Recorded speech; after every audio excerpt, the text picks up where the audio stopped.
Bello. I'm the founder and style director of earnerbello.com. And today we have Basketmouth on our hot seat. We're going to be asking him some exciting questions because he's shooting our cover and fashion editorial, the first male personality and our first cover for 2017. Yay! Yes, are you serious? I didn't know. Yeah, that's what we're talking about.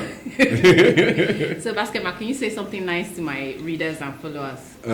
Something nice. How you guys doing? Happy New Year, happy Valentine, happy everything. I love you guys. Thanks for the support. Thanks for the support to my sister right here. I think that's what I have to say. I hope you guys are doing very well. And I pray that the recession does not kick your ass as it's kicking other people's ass. Yes. I can say ass, right? Yeah, you can say ass. It's online. It's not on TV. On TV, yeah. So I guess it's fine. Yeah. Okay, sure. Now tell us about your skit, the one with the Queen. Yeah. That is amazing. Thank How you. did it come about? How did you do it? Some people were even arguing with me that it's actually the Queen because it looked so real. No, what happened was myself, Rockwell, Tunde, we need to come up with something that is different, something that is banging, something that would trigger a lot of noise and all. So we had done some skits, but it was just not like it fell flat, but it was just like the normal regular skit. Then Rockwell was like, let's do something.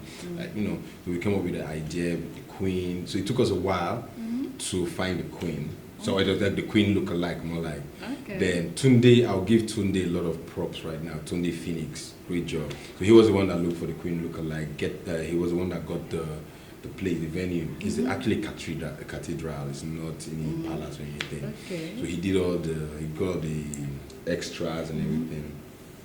And we started doing stuff right there on the spot, we do this, we do that. And the guy that directed it, brilliant guy, I can't remember his name right now, but we did it. And Rockwell was like, he's skeptical. Rockwell, this skit is not going to be funny, but it's going to be amazing. It's going to be epic. And 2 hours after it came out, come and see calls. Some chairmen, they wanted to congratulate me. So as I was saying their numbers, I was like, I can't pick their calls. So I told my partner, Rockwell, I was like, Rockwell, we need to release the video before people will now believe this story. And that was the day I realized that our media, our press, they don't do a good job. Everybody picked it. I don't want to mention names, but they thought it was real. And they were saying it was real. And they did, I'm like, I'm not even a British citizen. It's impossible. It just shows that social media, it will make anybody believe anything, anything out there. Yeah, and a lot of people are catching into it. The same thing that Donald Trump was social media, it was the social press. media, Twitter, yeah, exactly. If they had stopped talking about him, trust me, this matter would have been. Exactly. Now, Donald Trump, how do you feel Donald Trump being president? I know you're not American. I'm not American. But, The thing is that I feel bad for the people that this whole new laws or these new executive orders and all this stuff is affecting. It's terrible. And it actually clears the fact that there's a lot of racism still going on. And it's a good thing that is happening. Yeah, so at least let us know, because some people are trying not to believe the fact that racism still exists. I think right now this is like a reminder that racism is still out there. But I hope that he's gonna find God and just Nigerians. A lot of Nigerians are scared because if they expand that list, Nigeria will definitely come on that list. Yeah, we'll come on it. But true, do you guys have to go to America? Yeah. My friend was telling me that they put us on that list, you won't be able to do your tours anymore. Like, so what? Exactly. There's Canada, there's Europe, there's my country. It's not the end of the world if America doesn't let us in. Yeah. Do you know how many countries that can sell a venue of 10,000 people in Africa? Exactly. So many other things to do. Yeah. Now, to your comedy, do you write your routines yourself? Yes, I do. Everything, 100%. There was a time that I was going to employ someone to write for me, but I couldn't do it. And that period, I was under a lot of pressure, work. I just started expanding my event company, which on the side, Okay. So it took. So you have an events company? Yeah, we've been running for about 15 years. But so you're earning several incomes, not just comedy. You try. Oh wow! You see? You try, but most people don't know, and I can't mention. We've had some major good clients that have been patronizing us for as long as we've been existing. Trying to expand, and I focused too much into the company, the events company. and I sincerely lost track. I stopped writing materials. The when I wanted to now go back to writing again, is after for like close to a year I wasn't writing any materials. Maybe like 8 months, yeah. So I spoke with my manager, no, Bright, just do what these guys do, the likes of Chris, Dave Chappelle, all of them actually do. Because Richard Pryor, most people don't know, but Richard Pryor, it was Paul Mooney that used to write for Richard Pryor. Dave Chappelle has his own person, Kevin Hart. It's not a bad thing to have writers, it's simple, it's normal. It's your delivery that It's the really delivery that matters. Yeah. So I write my own routine 100%, and trust me, it's not easy. It's not easy. It's a tough one, but we try. Does comedy make the bulk of the money, or is it the other businesses that you have? It depends. Sometimes it's the other business. Sometimes it's comedy. So it depends on how busy. Like in December, the other business makes all the money, and during summer, comedy makes their money. When she say money, she doesn't mean big money. Just small money. The money they have billions. We're talking about billions. Amen. I receive it. I claim it. Okay, where do you get your material from, though? Everything. Like right now, I've been writing a lot of materials about Donald Trump for just materials. I get materials from people, and the good thing is that I've maintained the same friends from back then till now.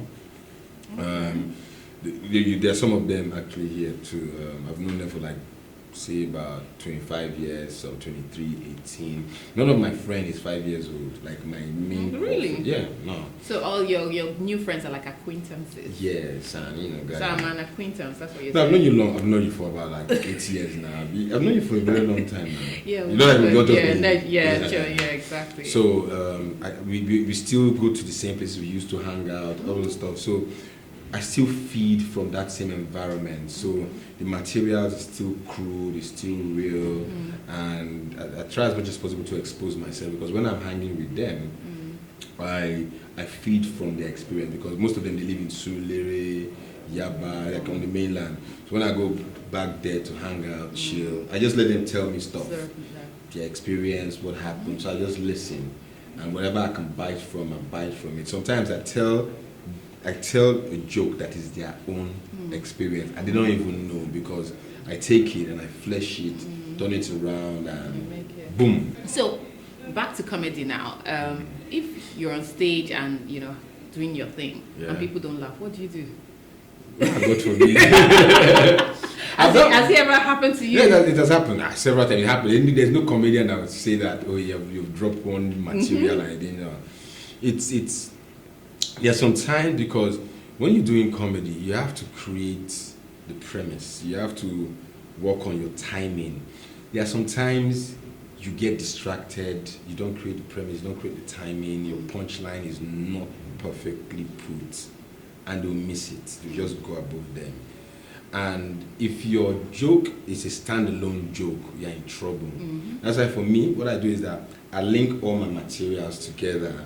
So if I drop a punchline and it doesn't work, you won't know that I've dropped the punchline. I just continue. But that's the hardest part, because at that point you're thinking, okay, right, what's the next thing? Yeah. And you move to one. And that's why I tell my colleagues, friends, whatever, do not follow the script. Go for an event, write your opening material, then get something as a backup, get your backup, be open, don't follow the script. Yeah. Go in there, because there are sometimes you drop one, it doesn't work. And you can't judge your audience based on what the client is telling you. Oh, we are expecting 300 guests. It's going to be a mixture of people from 25 to 50. No, there are sometimes you now get there after you've prepared and you've gotten there. You now realize that it's just 50 and above, and you're in trouble, because at that point you have to start writing new materials or whatever. Preparing. So for me, when that happens, I try as much as possible to just. But it doesn't happen often, because after a while this is like my 19th year. So if I'm still making that kind of mistake, which means I should be beaten up big time. Sure. So you see the crowd, you fit, because what I do is I go to the show and I scan through and see the kind of people, and then you just know the kind of materials, and you go. But always be free, so you can always swing around. Okay, great. So you've told some controversial jokes that landed you in hot soup. how, I've seen that you've come out to explain yourself and things like that. Yeah. But, when you tell jokes and people take it out of context, how does it make you feel, being that, it's something that you've really prepared for and your intention was to make people laugh. But, it now turns out that, it was taken out of the context or something like that. How do you deal with it? How do you feel in that moment, knowing that, you're facing the backlash of something that you never really wanted to happen? Yeah, with the most controversial joke I've ever dropped, which is not even my material. It was a colleague of mine. I don't want to mention it for the thing I'm snitching, like that Uber guy. It was a colleague of mine that shared, and I saw that, this is funny.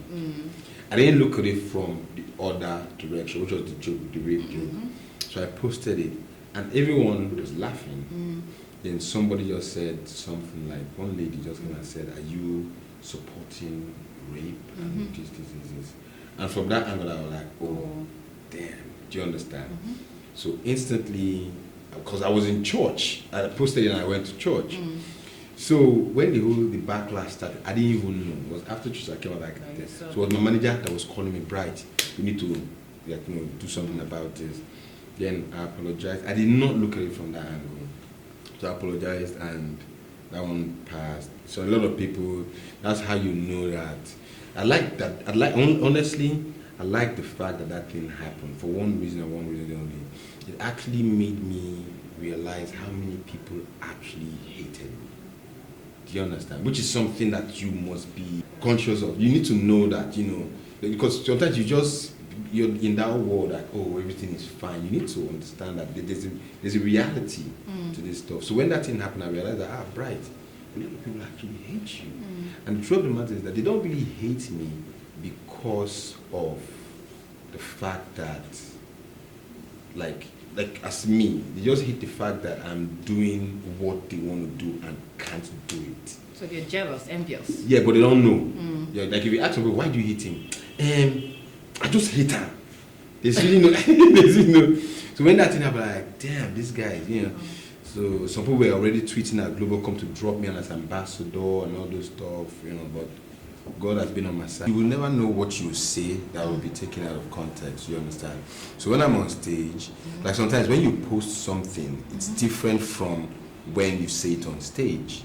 Two different things. So it's unfortunate that we are so exposed to the point that you cannot filter everything you say. So I just do me, you understand? The reason why they call me Basketmouth is because I don't have any filtering system. So at this point, I want to now start, Bright, don't talk about this because it will hurt some feelings. Yeah. So most of when I promote my shows, I always tell people, if you're coming for my show, don't come with your feelings. You understand? Leave it at home. It's only in Nigeria, mostly, in a couple of other African countries, that we are so sensitive to things like this. In South Africa, beyond. It's so strange that in South Africa, you can get away with anything. The robbery issue at your house. Oh, my house. I don't think you've ever really spoken about it. Yeah. Can you tell us what happened, how they came in? I know it's scary, and we laughed about it now, and you said a few things, but I'm sure a lot of people out there would like to know how it happened. Yeah, it was weird. Like the strange thing was that my wife had a dream that I was killed. No way. So she was doing this midnight prayer thing. And so I have to stay up, So that particular day, for some reason, she didn't ask me to come pray with her. She just prayed.